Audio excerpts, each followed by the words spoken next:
नाज़रीन, सिंधियाणी तहरीक ऐं अवामी तहरीक पारां मेहड़ में वधंदड़ बदअमनी ॾोहनि ऐं फुरुनि जे वाक़िअनि ख़िलाफ़ औरतुनि ऐं मर्दनि पारां एहतिजाजी मुज़ाहिरो करे रैली कढी पैदल मार्च कयो वियो। उन हवाले सां वीडियो लिंक ते मौजूदु आहे आवाज़ न्यूज़ रिपोर्टर मंज़ूर महेसर।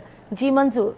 अवामी तहरीक सिंधियाणी तहरीक पारां मेहड़ में बदअमनी पानी जी खोट खिलाफ़ एहतिजाजी मुज़ाहिरो करे रैली कढी विया। रैली में शामिल माण्हुनि में मेहड़ में वधंदड़ बदअमनी ऐं ॿियनि मुतालबनि लाइ ज़ोरदार नारेबाज़ी कई आहे। इन रैली में शरीक अवामी तहरीक ऐं सिंधियाणी तहरीक जे अॻुवाणनि सां ॻाल्हि ॿोल कंदासीं, उन्हनि जा मुतालबा ॿुधंदासीं त छा था चवनि। मेहड़ शहर में जेकी बदअमनी आहे, दादू ज़िले में बदअमनी आहे ऐं हितां जी जेकी इंतिज़ामिया आहे, ख़ासि तौर ते हिते जेको SSP विहारियो आहे, हिकिड़ो ज़हनी मरीज़ आहे। हिते गुंडागर्दी जो राज आहे, हिते चोर बाज़ारी आहे।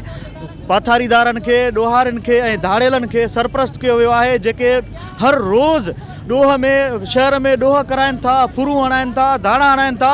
माण्हुनि जो जीअण जंजाल थी वियो आहे, अमन तबाह थी वियो आहे। पूरी सिंध खे अमन अमान ॾिनो वञे ऐं हिते असांजे हिकिड़े भाउ जी गाॾी चोरी थी वई आहे, जंहिं लाइ उनखे वापसि करायो वञे। ऐं हीअ असांजे पुलिस जी नाअहली आहे ऐं इंतिज़ामी नाअहली आहे, स्पेशल पीपल्स पार्टी जी सॼी हुकुमरानी नाअहली आहे।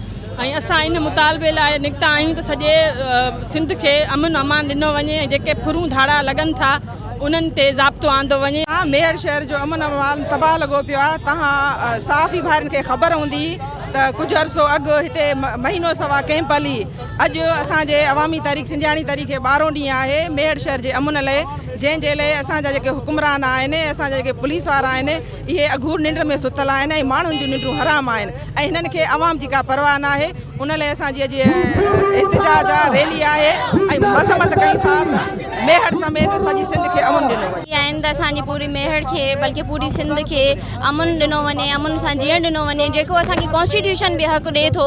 असांखे जॾहिं जेको कॉन्स्टिट्यूशन में असांखे फंडामेंटल राइट्स मिलियल आहिनि, उहे त असांखे पर्टिकुलरली ॾिना वञनि। असांखे जीअण जो हक़ ॾिनो वञे, असांखे अमन सां रहण जो हक़ ॾिनो वञे। अॼु 12हों ॾियारो आहे हिते जेका मेहड़, पर सॼी सिंध शराब एहतिजाज अमन अमान बिगड़ी वियो आहे। हिते पुलिस दहशतगर्दी थी करे वॾे राजशाही उनजी सरपरस्ती था कनि। मूंखे ख़बर आहे त जेके SHA ईंदा आहिनि त चोर पंहिंजा ॻोठो वठी ईंदा आहिनि।